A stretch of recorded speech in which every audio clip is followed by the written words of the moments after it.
how did your family get in touch with Netaji's post-independence version? The man who we call it by different names, sometimes Gumnami Baba, sometimes Bhagwanji, sometimes Anam Sant, Pardewala Baba, Maharaj. How did that connection happen? When did you get to know about it? Well, it all happened through my uncle, Bimal Nandy, Chuni Mama. We used to call him Chuni Mama, the nickname. In 1962, he traveled to Benares to meet Anandamayima. And there he met Sabitri Mashi, about whom I have already spoken, who was by that time an ashramite. And by way of conversation, Sabitri Mashi, or Brahmacharini Pushpo, she was by that time known as in that name, she said, Chunida, তুমি কি জানো সুভাষ বাবু মায়ের সাথে যোগাযোগ করেছিলেন? So that was the first word which Bimal Nandy heard. That was 1962. Was he also a follower of Anandamayima, or did he was go not. there to meet your No. Masi? He went there to meet my aunt, first of all. Secondly, he enjoyed traveling in the Himalayas. That was his passion. He was rather very, he was a man not so very interested to all these religious things. Sort of a atheist type of person, very rational, not very inclined to all these rituals and performances. Naturally, his interest towards Anandamayima was only for the sake of a good shelter and a good food, what my mama said. যে আনন্দময়ীমার ওখানে যাওয়া কী কারণে না পুষ্প আছে, ওখানে গেলে ধর্মশালাতে থাকা যাবে আর দুবেলা খেতে পাওয়া যাবে, আর আমার মতন ওই কাঁধে ঝোলা নিয়ে গরিব মানুষের পক্ষে এর চেয়ে আর ভালো কী হতে পারে. So that was his version. I just quoted. And there, by chance, he came to know that Subhash Babu had been there. How he came, where he met, when was the first meeting with Anandamayima, that was not disclosed. But this took place in presence of Anandamayima. 3 people were there: Anandamayima herself, my aunt, and Bimal Nandy, or Chuni Mama. And then later on, Mama felt very interested. He said, কি করে তার দেখা পাবো, কোথায় তিনি আছেন? Then she said যে কুম্ভ মেলাতে উনি আসবেন এরকম একটা কথা আমি শুনেছি, so you may visit কুম্ভ মেলা, perhaps you will find him there. কোথায় পাওয়া যাবে? কুম্ভ মেলা তো একটা বিরাট জায়গা। ঠিক আছে, তুমি আমাদের ওখানে আনন্দময়ী মায়ের শিবির তৈরি হতো, সেখানে camp, so you come over there, let us see, perhaps you will be fortunate enough. So he went, but he did not meet him, he did not find him. And he was a bit frustrated by the end of the tour. So one day he was tired, and he said it was around 11 a.m. in the morning time when he was sitting. He just squatted on a platform adjoining an abandoned camp of the sadhus, when he noticed a Sufi type of man who had been sharing the next camp, and the canvas was lifted up.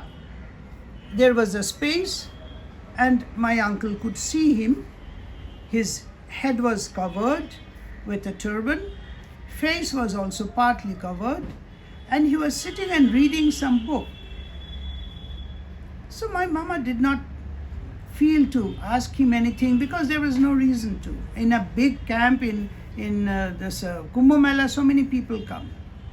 So what he did, he sat down, and suddenly he heard that Sufi person speaking out to him in very clear, distinct Bengali, Bimal ki amar sandhane eshecho. That was a shocking feeling for Bimal Nandy. And the moment, the day he heard this, immediately he understood whose voice it was. It was none other than, obviously, his Commander-in-Chief, Subhas Chandra Bose. And many, many years later, the day I interviewed him and the day he spoke to me these words, his eyes were wide and they were glistening with so much of emotion. And he said, you won't believe, once who had seen those eyes of that man will never forget. Never will forget his voice, one who heard it.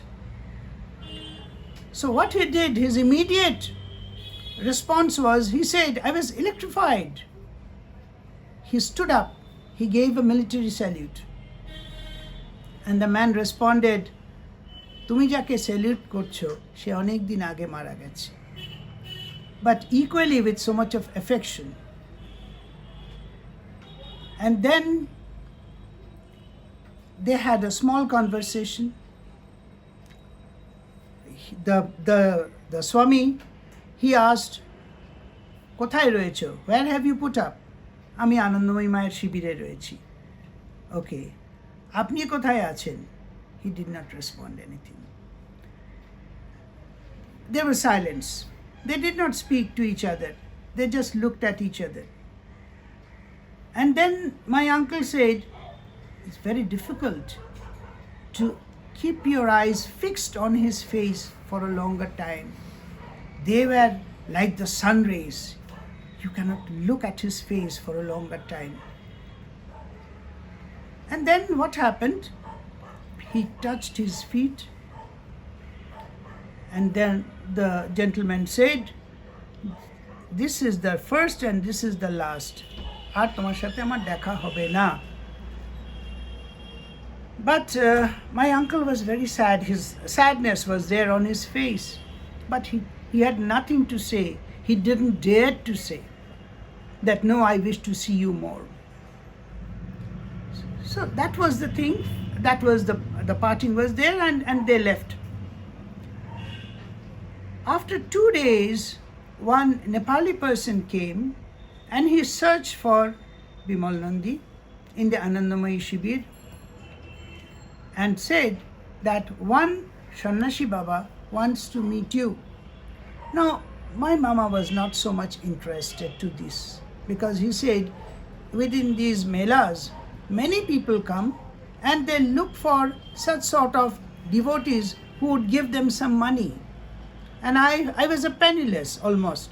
So I was not interested. But again the second day the man came and the third day he came, and when the third day he insisted, my mama said, okay, let me go.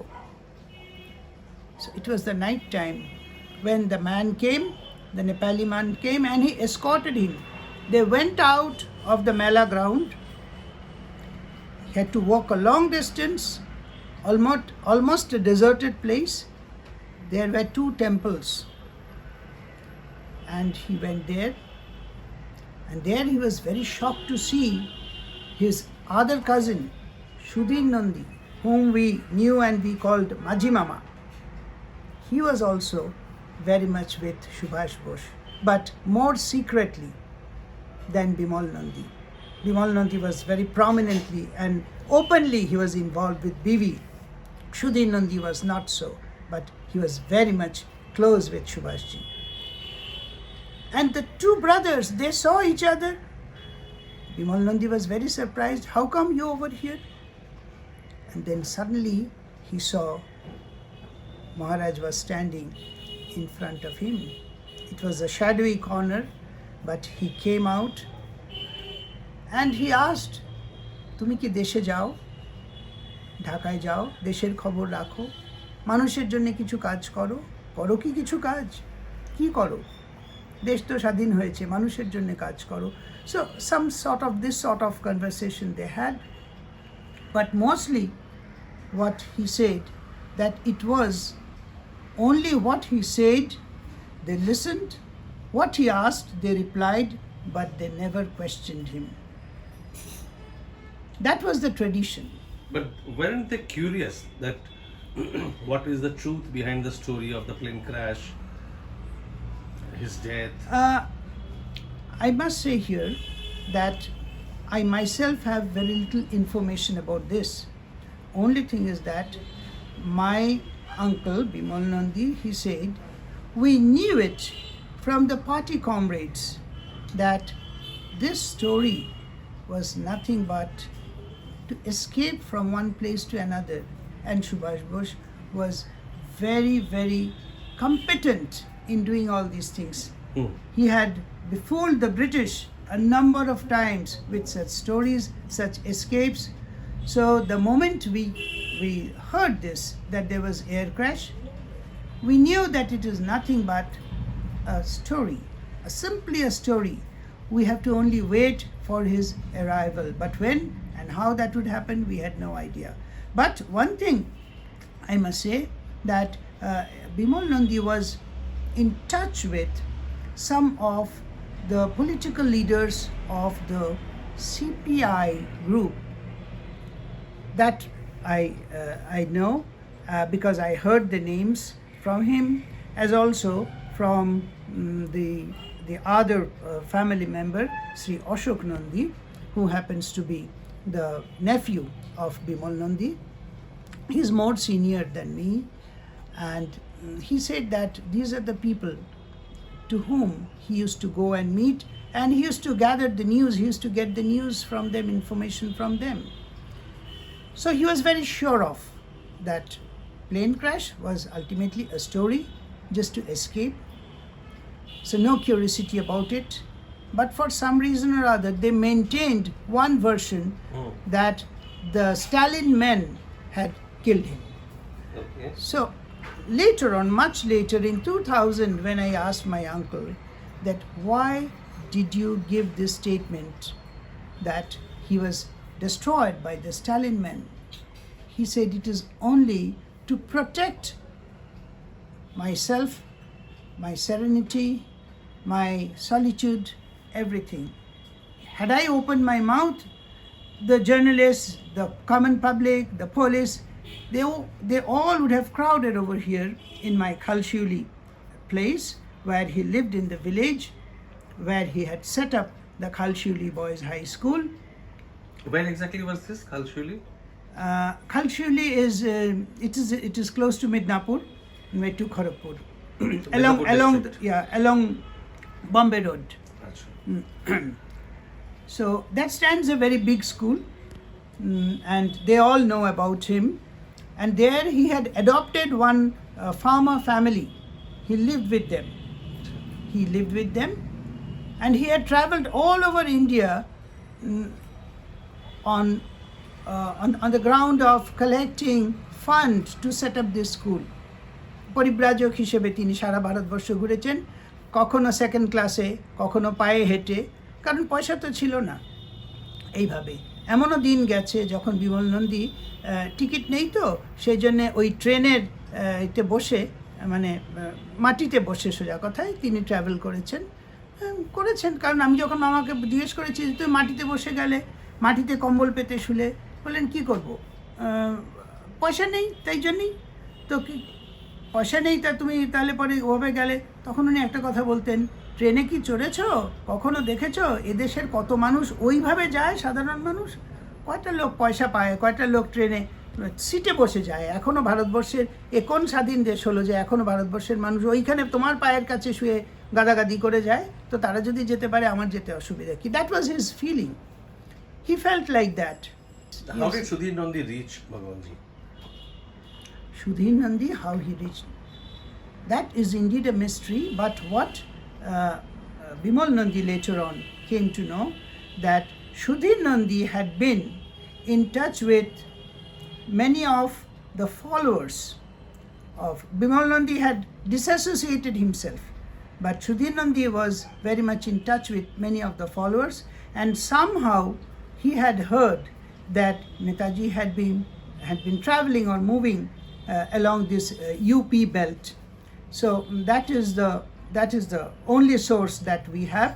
that he also made his own way.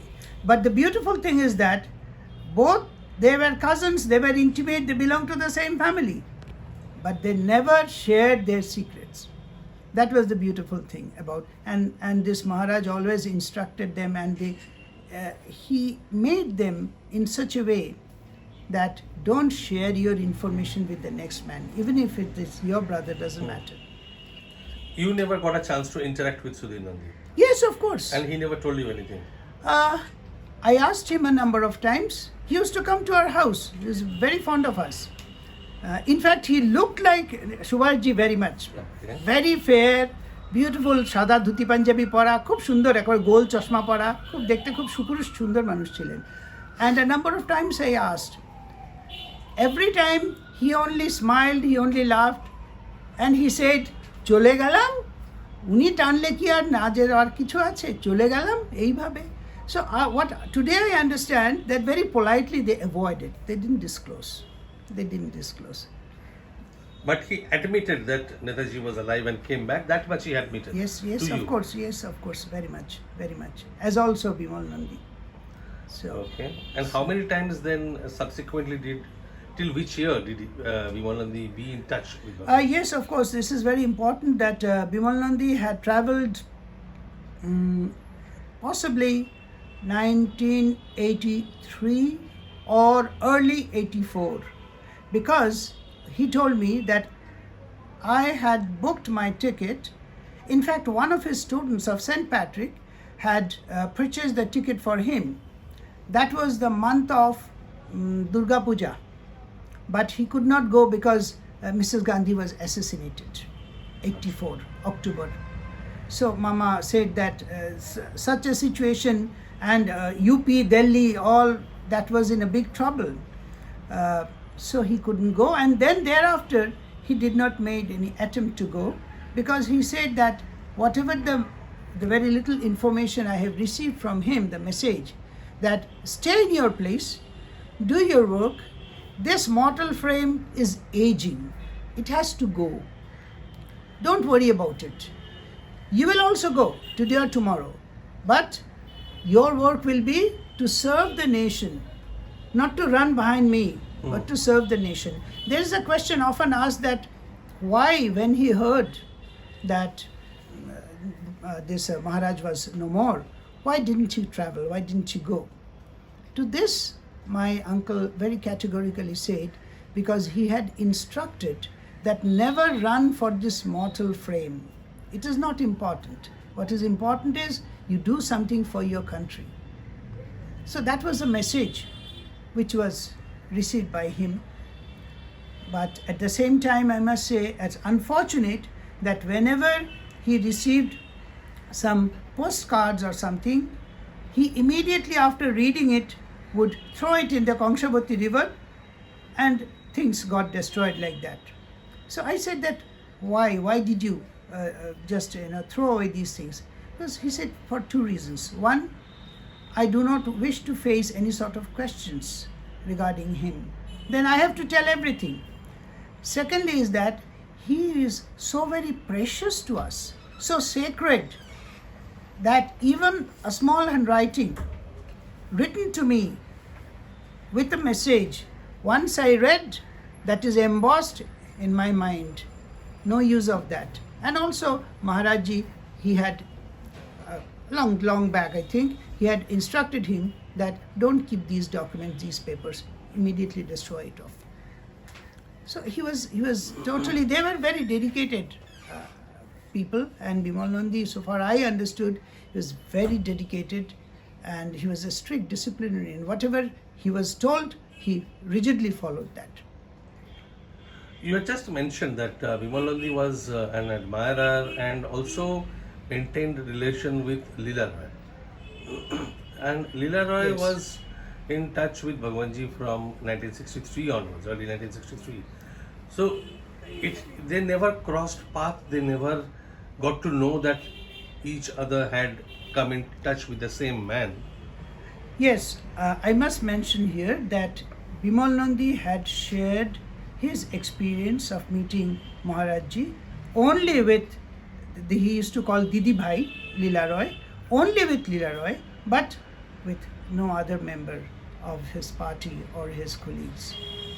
He, for some reason, for unknown reason, he avoided, and he said, I have been instructed not to share the information with others. I will not do it. That is. Do you know what her reaction was? Yes, Bimal Nandy once said that we all felt the same thing, that when he is back with us, the only thing that we can give him is a little service, nothing more than that. No curiosity about his past life, what he will do, whether he will appear, what he is going to do politically or spiritually, nothing like that. The only thing is that we felt we should serve him, give him our best service in whatever way possible and in whatever way he preferred to. But Leela Roy always used to send a team of younger revolutionaries, earlier revolutionaries like Sunil Das and Samar Guha and etc. Did ever Bimal Nandy carry anything on her behalf to Bhagwanji? No, no. Neither he nor she instructed. They shared the information, but that I believe only for once. But later on, Bimal Nandy had disassociated himself even from his very dear Didi Bhai Leela Roy, simply because once my uncle said that there are difference of opinions. Some of my colleagues, they feel that they are more important than Didi Bhai. But I know how much important is Leela Roy to me. So it is better not to fall in between them. It is better to move away from both of them. That was, I think he preferred that, and that is why he became silent and he moved away from both of them.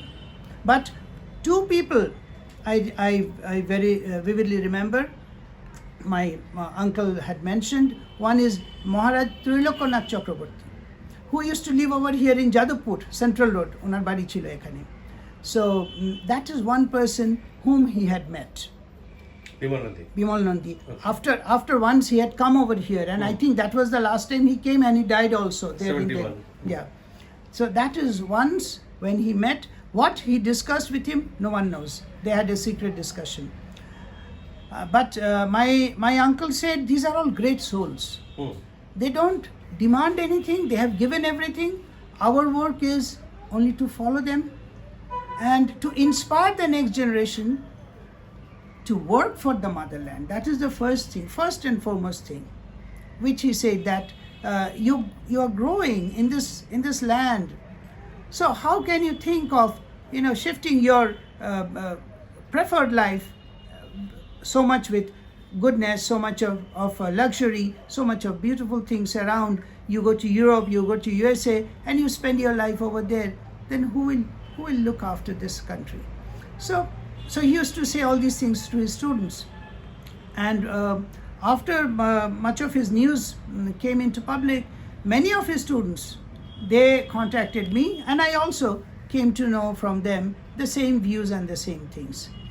So that is something. But one is Trilokonath Chakraborty, that is one I remember, and the other one was obviously Leela Roy. But Leela Roy, my mama went to see her in the PG hospital once. She had gone into a coma for a long time. She survived like that. But that was the only once when he had gone over there to see her. But later on he did not, because then she had no capacity to communicate. She was sick. So this is the thing. So only Leela Roy and Maharaj. These are the two people who he spoke with. Yeah. How many times, how frequently did he go to meet Bhagwanji? Once a year. Every year? Every year, once a year. But he had his peculiar times. Often he would travel in the very hot summer time, because he was a teacher of a school. So whenever he got the holidays, winter holiday, summer holiday, puja holiday, but puja holiday he never traveled over there. He went to Rishikesh, he went to some other parts of Himalayas. but he never visited. That is very interesting because during the puja holidays, Bhagwanji would call the other followers from Kolkata. So probably that to maintain the distance between them, Exactly. he didn't call your uncle. Yeah, but my uncle visited him during these odd times of the year. When Prachanda others Gaur, wouldn't be there. when others would be there. That is the time. And he used to stay somewhere near his house, but so far I understood, he used to bear his own expenditures, and he did not eat or he did not take lunch or dinner with him, except that he used to carry some sweets, shandesh, gur, michri, all these things, and whatever he gave them came back as sort of prasad or something, because possibly there was one picture of Ma Kali in his room, and he used to offer those things, and those prasad he only ate, he collected.